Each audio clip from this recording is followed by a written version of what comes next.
मुख्तार अंसारी की मौत के साथ ही अब उत्तर प्रदेश से माफिया राज भी खत्म हो चुका है। लेकिन एक दौर ऐसा था जब उत्तर प्रदेश में माफियाओं का राज अपनी चरम पर जा पहुंचा था, जहां उनके सामने पूरा का पूरा सिस्टम बेबस नजर आ रहा था। अंसारी, अतीक, अशरफ और शहाबुद्दीन, ये थे जरायम की दुनिया के वो बेताज बादशाह जिनकी उत्तर प्रदेश और बिहार में तूती बोला करती थी। कोई पूर्वांचल में अपना खौफ दिखा रहा था तो किसी का पश्चिमी उत्तर प्रदेश में दबदबा था। लेकिन अपराध के अलावा इन चारों के बीच एक रिश्ता ऐसा भी है जो इन्हें एक कतार में ला दिया था।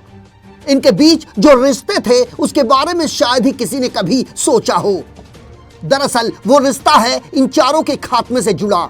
जी हाँ, चाहे इसे इत्तेफाक कहें या फिर इन अपराधियों की बदकिस्मती, इन चारों का खात्मा हुआ है रमजान के पाक महीने में। उस महीने में जिसमें गरीबों की मदद करने का स्वांग रचकर ये चारों मसीहा बने रहने का ख्वाब देखा करते थे। यदि हम बात करें मुख्तार अंसारी की तो 28 मार्च 2024 को रमजान के महीने का 17वां दिन था जब उसकी सांसों ने उसका साथ छोड़ दिया।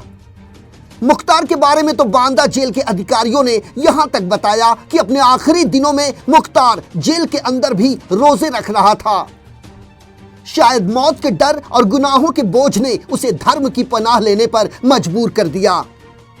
आपको बता दें, 26 मार्च को अचानक तबीयत बिगड़ने के बाद जब मुख्तार अंसारी को अस्पताल ले जाया गया तो डॉक्टरों ने यहां तक कह दिया कि खराब सेहत के बावजूद रोजा रखने से मुख्तार की तबीयत और ज्यादा खराब हो गई।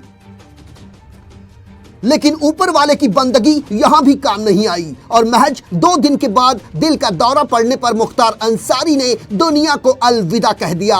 इसी तरह उम्र कैद की सजा काट रहा माफिया डॉन शहाबुद्दीन भी मई 2021 में तिहाड़ जेल में रहकर गुनाहों से तौबा कर रहा था और एक बार फिर उस दौरान रमजान का ही महीना था।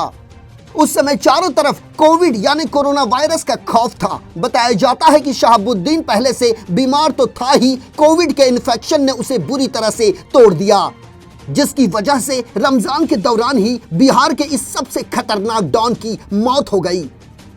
शहाबुद्दीन की मौत 1 मई 2021 को हुई थी। उस दिन रमजान के पवित्र महीने का 18वां दिन था।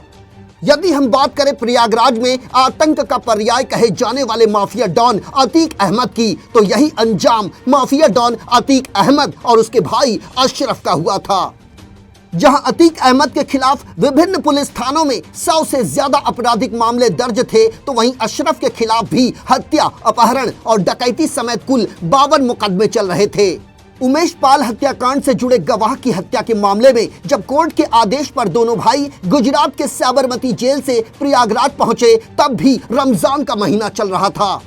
अतीक और अशरफ बार बार पुलिस पर एनकाउंटर का शक जता रहे थे, लेकिन ऊपर वाले को शायद कुछ और ही मंजूर था।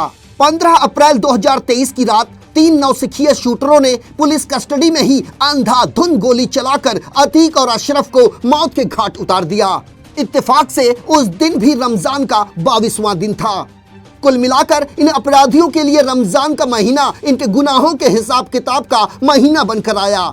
जिंदगी भर जुल्म और आतंक के बूते अपनी हुकूमत चलाने वाले ये डॉन ऊपर वाले की अदालत में अपना मुकदमा हार गए और इन्हें माफी की बजाय मिली मौत।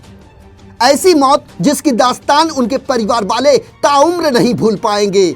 बहरहाल यहाँ एक चीज तो साफ हो गई कि इंसान कितना भी बड़ा रुस्तम हिंद हो जाए, कितना भी बड़ा बाहुबली क्यों न बन जाए, अल्लाह पाक की अदालत में उसके गुनाहों का हिसाब तैयार रहता है, जिसे आज नहीं तो कल उसे चुकाना ही पड़ता है। शुभम मिश्रा, इन 24 न्यूज, मुंबई।